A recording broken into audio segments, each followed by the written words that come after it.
Somewhere within the borders of northern Greece, famous for its numerous and rich archaeological discoveries, a special military unit arrived. The unit had decided to use a shooting range to test weapons in straight orbit and portable arsenal. A search of the shooting range revealed unexplainable remnants of weapons not used by the Greek army. It's a sign that other people, maybe third parties, probably not associated with the military, were secretly using the terrain for their own exercises. As a result, the Greek military team sought additional evidence. What had happened?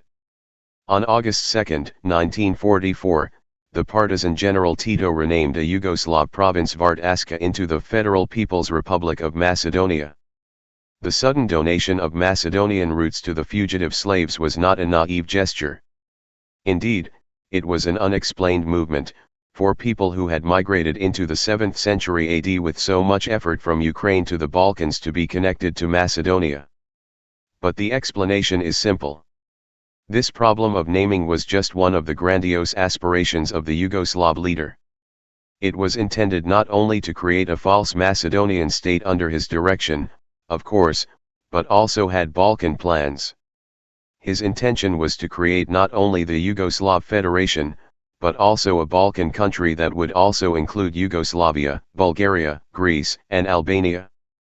But soon Yugoslavia joined the communist camp in a special way, while Greece remained to the west, forcing him to freeze his plans.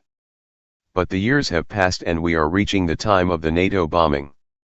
The Serb defense was very hard at that time, but at one point the victory began to smile at the alliance forces. One of the consequences, among others, was that the Serbs withdrew from Kosovo.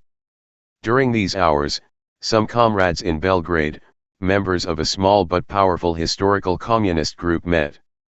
Reunited to evaluate the course of the war to their detriment, of course. They concluded that they had to flee some of Yugoslavia's military equipment to Kosovo in the face of even more serious developments.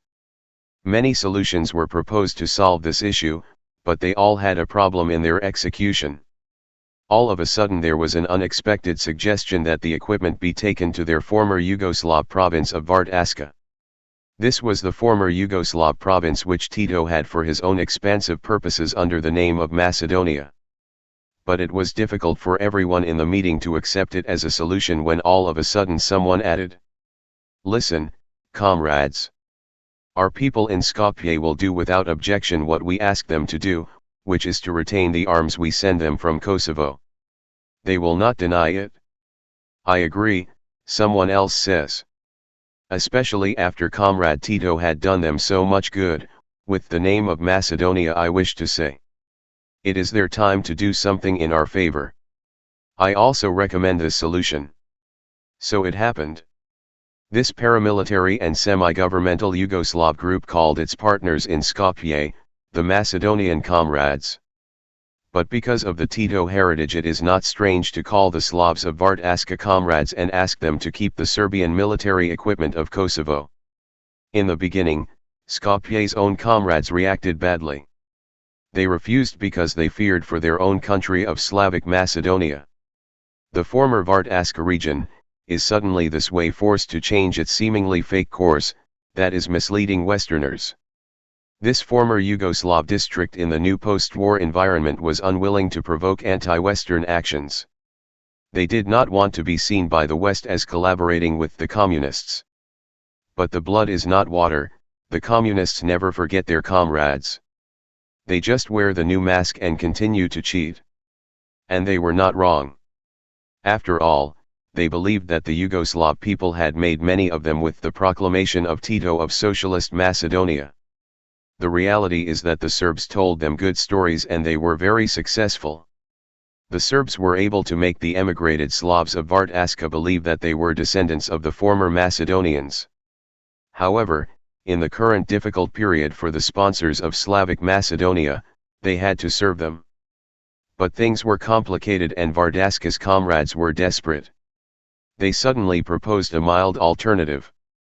Instead of taking Yugoslav military equipment into their territory, they proposed something else. You see the risk that the West will eventually perceive them and expel them from the coalition. Then they called to help their friends, the Macedonian Aegeans, as they called the Slavs living in Greece. Indeed, through an diabolical plan very well conceived, they deceived the Westerners. They managed to secretly send military equipment with chemicals to Greece that could equip a whole paramilitary army. Their comrades in Greece then stockpiled them in mountain caves close to the border with this country. Intrigue surprisingly effective because through it they managed to mislead the West. But their calculations were incomplete due to Greek law enforcement intervention. The 1999 U.S. NATO-EU military campaign of what was then Yugoslavia was conducted under the pretext of the rights of the Kosovo Albanians. But the true cause, though, was the redistribution of spheres of influence. The creation of a new world order after the overturning and dissolution of the former Soviet Union. Although we know a great deal about the role of Croatia and Bosnia in those days, we do not know much about the role of the province of the time Socialist Macedonia.